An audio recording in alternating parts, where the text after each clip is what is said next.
नरेंद्र मोदी की कहानी काफी रोचक है। वह गुजरात से गरीब परिवार से आए हैं और अपने प्रेरणा स्रोत के रूप में अपने माता पिता को सिखाते हैं। उनकी राजनीतिक यात्रा भी काफी दिलचस्प है, जिसमें वह गुजरात के मुख्यमंत्री बने और फिर प्रधानमंत्री बने।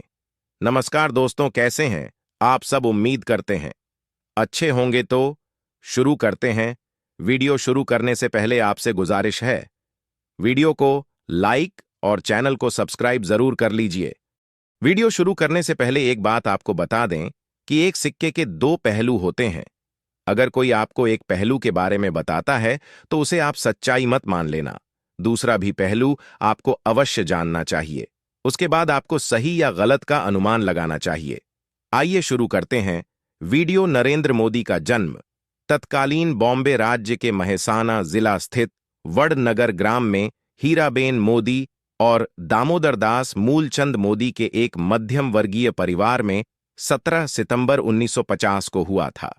वह पैदा हुए 6 बच्चों में तीसरे थे। शुरुआत पीएम मोदी के पिता से करते हैं। प्रधानमंत्री नरेंद्र मोदी के दादा का नाम मूलचंद मगनलाल मोदी था।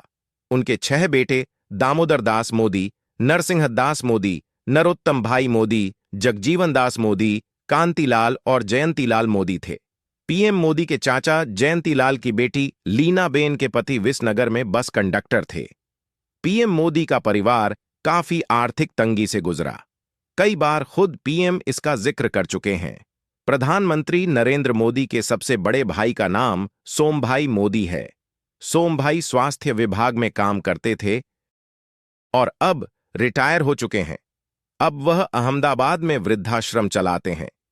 एक बार सार्वजनिक कार्यक्रम में उन्होंने कहा था, मेरे और पीएम मोदी के बीच एक पर्दा है। मैं नरेंद्र मोदी का भाई हूं, न कि प्रधानमंत्री का।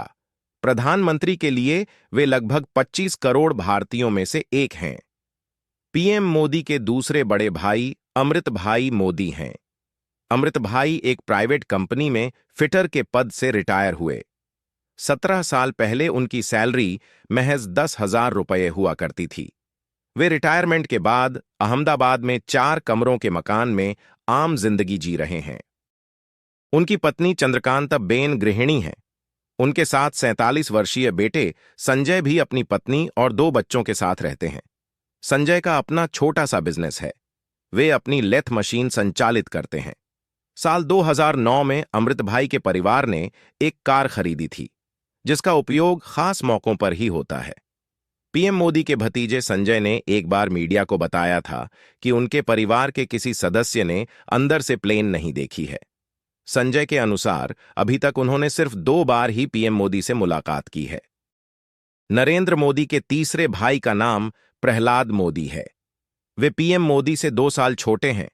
अहमदाबाद में उनकी एक किराने की दुकान है और उनका एक टायर शोरूम भी है। एक इंटरव्यू में उन्होंने बताया था कि उनकी और पीएम मोदी की मुलाकात बहुत कम ही हुआ करती है। पीएम मोदी का भाई होने का उन्हें कभी गुमान नहीं रहा है। प्रहलाद की शादी भगवती बेन से हुई, जिनका 2019 में निधन हो गया था। प्रहलाद मोदी के बेटे का नाम मेहुल है। प्रहलाद सामाजिक कार्यों में भी बढ़ चढ़कर हिस्सा लेते हैं। वो all India fair price shop dealers federation के वाइस प्रेसिडेंट भी हैं। वसंतीबेन नरेंद्र मोदी की एक बहन भी हैं। उनका नाम वसंतीबेन हसमुखलाल मोदी है। वह गृहिणी हैं। उनके पति का नाम हसमुख लाल है। वे LIC यानी भारतीय जीवन बीमा निगम में कार्यरत थे। पंकज मोदी नरेंद्र मोदी के सबसे छोटे भाई पंकज भाई मोदी गांधीनगर में रहते हैं। इनकी पत्नी का नाम सीताबेन है।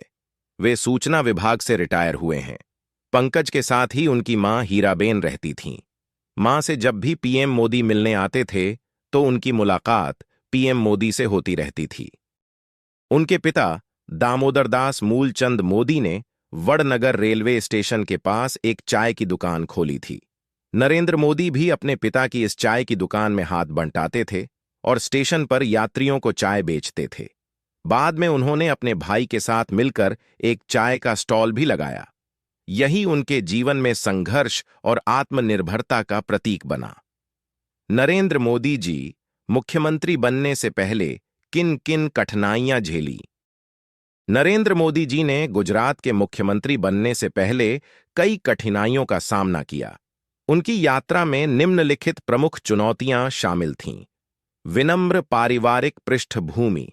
नरेंद्र मोदी का जन्म एक मध्यम वर्गीय परिवार में हुआ था और उनके पिता एक चाय बेचने का काम करते थे। उनकी प्रारंभिक शिक्षा और जीवन बहुत साधारण था और आर्थिक स्थिति कमजोर थी। शिक्षा और संघर्ष। मोदी जी ने अपने प्रारंभिक शिक्षा के बाद घर छोड़कर खुद को आत्मनिर्भर बनाने के लिए संघर्ष किया। उन्होंने रेलवे स्टेशनों पर चाय बेची और इस दौरान कठिन परिश्रम के माध्यम से अपनी शिक्षा पूरी की। सामाजिक और राजनीतिक चुनौतियां। एक राष्ट्रीय स्वयंसेवक संघ आरएसएस के सदस्य के रूप में उन्हें विभिन्न सामाजिक और राजनीतिक आंदोलनों में भाग लेना पड़ा, जिसमें इमरजेंसी के दौरान जेल भी जाना पड़ा। कुछ लोगों का सवाल होगा, जेल कैसे हुई? प्रधानमंत्री नरेंद्र मोदी को इमरजेंसी के दौरान जेल नहीं हुई थी। हालांकि वे उस समय सक्रिय रूप से भारतीय राजनीति में शामिल थे और इमरजेंसी का विरोध कर रहे थे। 1975-1977 के बीच इंदिरा गांधी की सरकार द्वारा घोषित की गई इमरजेंसी के दौरान नरेंद्र मोदी भूमिगत हो गए थे और उन्होंने गुप्त रूप से विरोध गतिविधियों में हिस्सा लिया। उन्होंने इमरजेंसी के खिलाफ प्रचार करने और विपक्षी नेताओं की मदद करने का काम किया, लेकिन उन्हें स्वयं जेल नहीं हुई थी। राजनीतिक अस्थिरता। भाजपा के भीतर और बाहर कई बार राजनीतिक अस्थिरता का सामना करना पड़ा। पार्टी के भीतर भी उन्हें अपने नेतृत्व कौशल और रणनीतिक क्षमता को सिद्ध करना पड़ा। संघर्ष और संगठन। उन्होंने गुजरात में भाजपा को संगठित और मजबूत बनाने के लिए कठोर परिश्रम किया। विभिन्न जिम्मेदारियों को संभालते हुए उन्होंने अपने नेतृत्व कौशल को विकसित किया। इन सभी चुनौतियों का सामना करते हुए नरेंद्र मोदी ने अपनी मेहनत, दृढ़ता और नेतृत्व कौशल के माध्यम से न केवल भाजपा में अपनी महत्वपूर्ण भूमिका स्थापित की, बल्कि गुजरात के मुख्यमंत्री बनने तक का सफर तय किया। अगर इस वीडियो से आप लोगों को सीखने को मिला हो तो वीडियो को लाइक और चैनल को सब्सक्राइब जरूर कर लीजिए। वीडियो देखने के लिए धन्यवाद। मिलते हैं फिर अगले वीडियो में।